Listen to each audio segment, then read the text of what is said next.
Ya, Assalamualaikum warahmatullahi wabarakatuh. Kita akan membahas masalah pertandingan antara Indonesia melawan Thailand akan terselenggara di pertandingan AFF 2022 ini, ya. Memang akan sangat menjadi penentu siapa yang akan lolos di semifinal Piala AFF tahun ini. Dua-duanya sudah memberikan yang terbaik ya di dua pertandingan. Indonesia dan Thailand sudah mencetak 9 gol. Yang membedakan adalah Indonesia punya satu kebobolan dan Thailand sendiri masih clean sheet.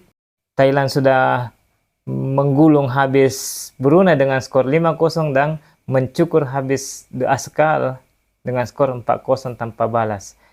Sementara Indonesia harus kebobolan di pertandingan pertama meskipun menang 2-1 dan kembali menggulung Brunei 7-0 tanpa balas. Berbicara kualitas, mereka sama-sama baik, tetapi kita tahu bahwa Thailand adalah rajanya Asia Tenggara ya. Mereka raja di kompetisi ini. Mereka punya kualitas meskipun mereka tidak membawa seperti Chanatip Songkrasin yang absen dalam pertandingan ini.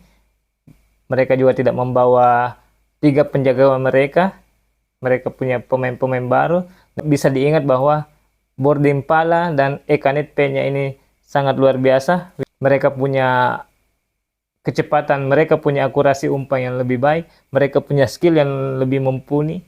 Dua sayap dari Thailand ini, Boarding Pala dan Ekanit Peña, punya kunci permainan di kubu Thailand. Belum lagi mereka punya Terasil Danda dan Adisak Krisoron yang keduanya tampil bagus saat melawan Filipina.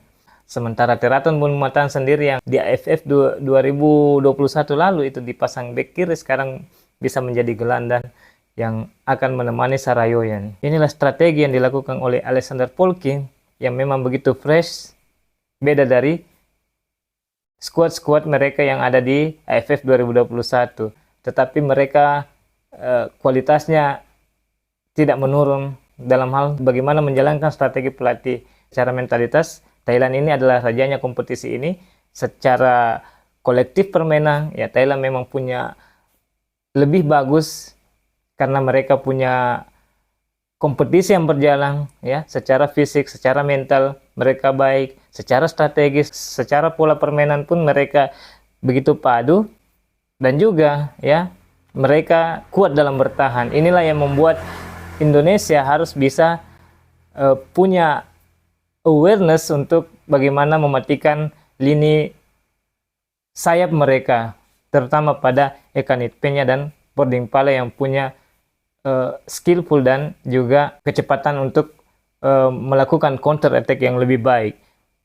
Belum lagi wingback mereka Sapanang yang bisa menusuk ke jantung pertahanan. Ini sangat luar biasa dan sangat berbahaya.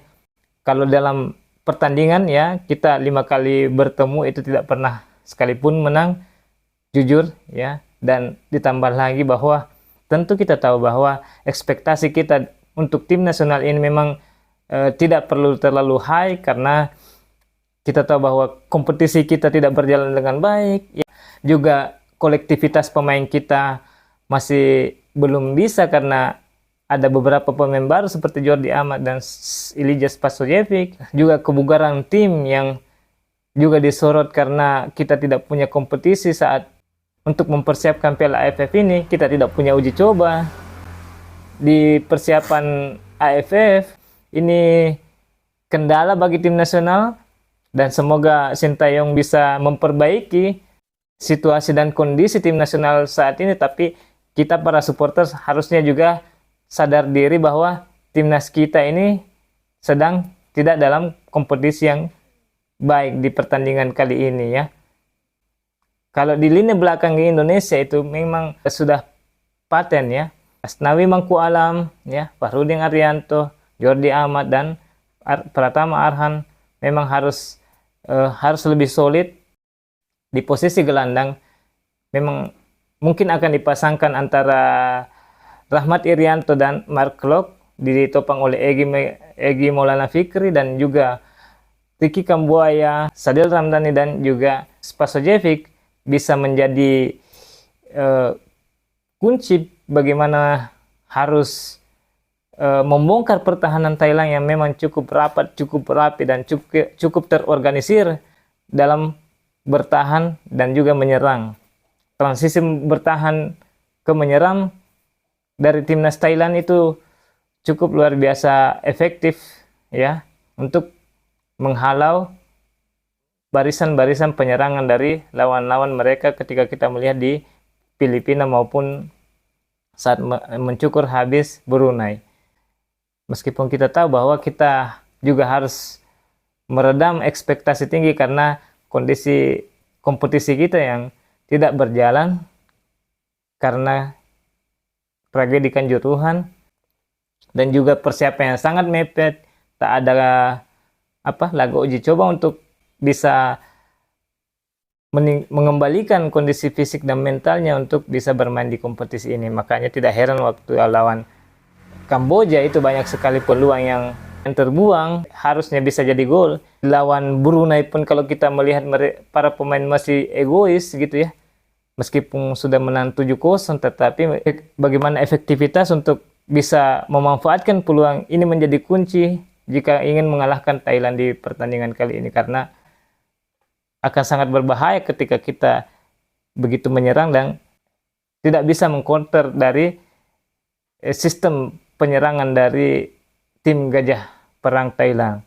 Menarik kita tunggu perjalanan AFF bersama tim nasional Indonesia yang kali ini akan berhadapan dengan Thailand.